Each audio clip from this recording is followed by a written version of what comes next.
Coming up on Commodore News, we'll take a look at the HRT Student Freedom Pass and how it benefits students, and we'll get you caught up with all the weekend sports action. Commodore News is on.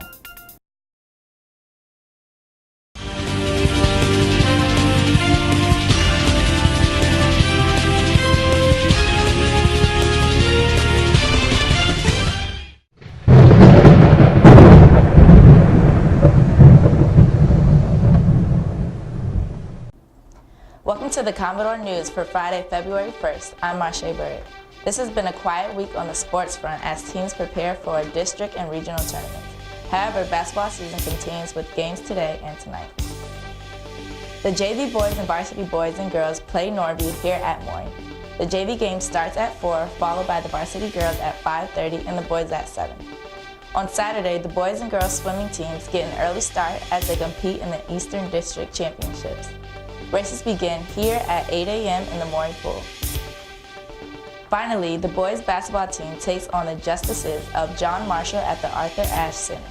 Game time is 8 p.m. Earlier this year, representatives from Hampton Roads Transit came to Maury to register students for passes that allow them to ride HRT services for free. Commodore News correspondent Quante Bristow has more. Getting from point A to point B can be a challenge for high school students. But thanks to the HRT Freedom Pass, students can ride all services from Hampton Roads Transit free of charge.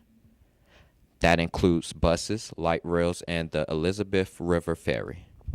The Student Freedom Pass was created several years ago because when we looked at ridership, we realized that less than 2% of our riders were under the age of 17. So in order to give them the independence to be able to ride and teach them how to use public transit at a young age, the program was developed. It took a lot of work with staff through HRT. The first phase was rolled out August of 2016.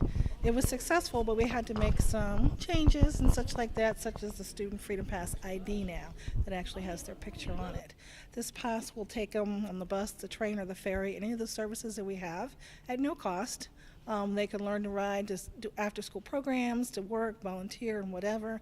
But also when they become adults, they'll know how to use public transit on their own, whether they stay in this area or they go off to college somewhere or to another city. We find that if kids don't use it when they're young, they're not going to use it as an adult.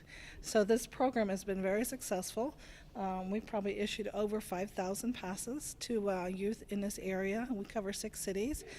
So we look to increase that as well too, and to really have them utilizing public transit. Students who miss registration at school can still get a pass from the transfer stations across from Scope or Monticello Ave near Chick-fil-A.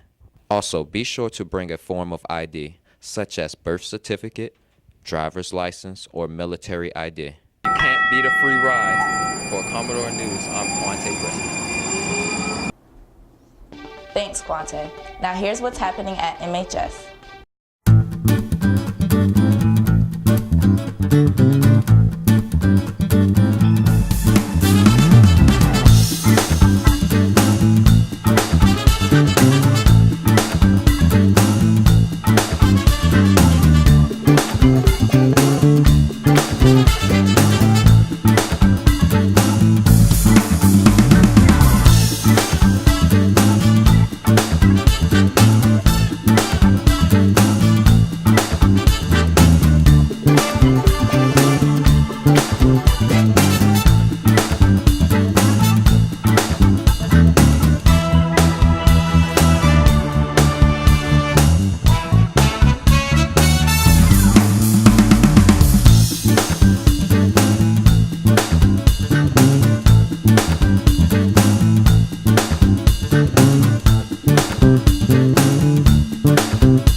That's Commodore News for Friday, February 1st. I'm Marche Barrett. Have a great weekend.